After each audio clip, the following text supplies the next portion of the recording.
সরকারের আইন উপদেষ্টা হয়েছেন, সেটি কোন আইনের বলে আপনার আইন উপদেষ্টা হয়েছেন? আইন দেখাচ্ছেন কেন আমাদের আজকে? 2009 সালের পর থেকে যতগুলো মিথ্যা মামলা আছে অবিলম্বে নির্বাহী আদেশে মামলাগুলো প্রত্যাহার করুন। অত্যন্ত দুঃখের সাথে আজকে যে কথাটি বলতে হচ্ছে যে মাহমুদুর রহমানকে আমরা গত 29 তারিখে জেলে দিয়ে এসেছি, তার মামলা বাতিলের জন্য তাকে আমরা কোর্টে নিয়ে গিয়েছিলাম, তাকে জামিন বাতিল করে জেলে পাঠানো হয়েছে। জেলে পাঠানোর পরে আইন উপদেষ্টা, আইনের ঢাকা বিশ্ববিদ্যালয়ের আইনের শিক্ষক জনাব আসিফ নজরুল সাহেব একটি ব্যাখ্যা দিয়েছেন।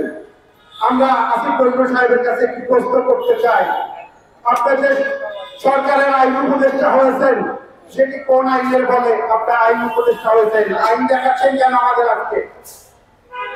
আজকে আপনার আইন দেখে আমাদেরকে জেলে পুরেছেন। আজকে মাহমুদুর রহমানের বিরুদ্ধে শতাধিক মামলা। এই বিপ্লবের পরে যে উপদেষ্টা পরিষদ গঠন হয়েছে, কথা ছিল যে নির্বাহী আদেশের মধ্য দিয়ে 2009 সালের পরে সাংবাদিকদের বিরুদ্ধে, রাজনৈতিক নেতৃবৃন্দের বিরুদ্ধে যতগুলো মিথ্যা মামলা হয়েছে সব মিথ্যা মামলাকে প্রত্যাহার করা হবে। আপনার আইন দেখিয়ে আজকে মাহমুদুর রহমানকে জেলে পাঠিয়ে দিয়েছেন।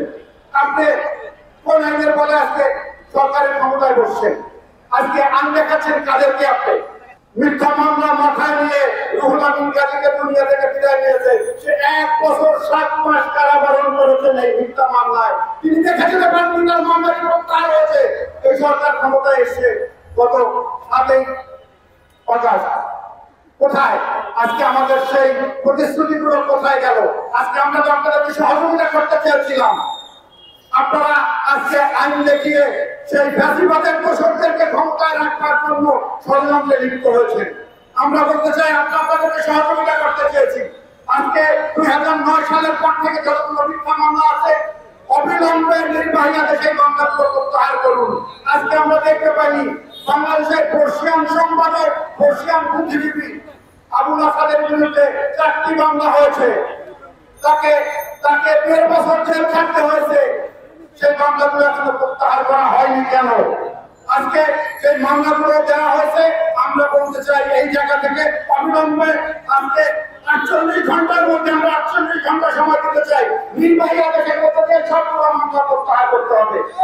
বাংলাদেশের সাংবাদিকদের কণ্ঠরোধকারী কতগুলো কারাকানুন আছে, digital security act, cyber security act সহ সবগুলো আইন বাতিল করতে হবে।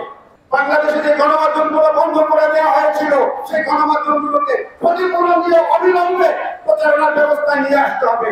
সেই ক্ষতিপূরণ বাংলাদেশ সরকার দেবে, আর সরকার করতে গেলে এটার অনেক সোর্স আছে। সেই সোর্সের কথা আমরা আগে বলেছিলাম।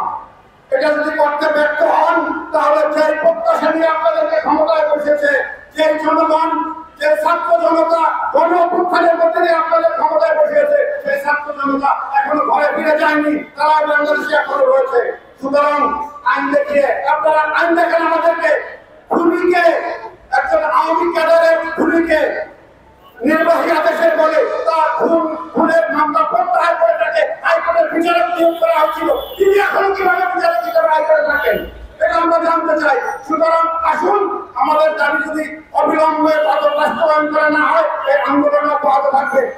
সংবাদ, ফিচার ও অনুষ্ঠানের জন্য ভিজিট করুন সংবাদ প্রকাশের ওয়েবসাইট এবং যুক্ত থাকুন ফেসবুক পেজ ও ইউটিউব চ্যানেলের সঙ্গে।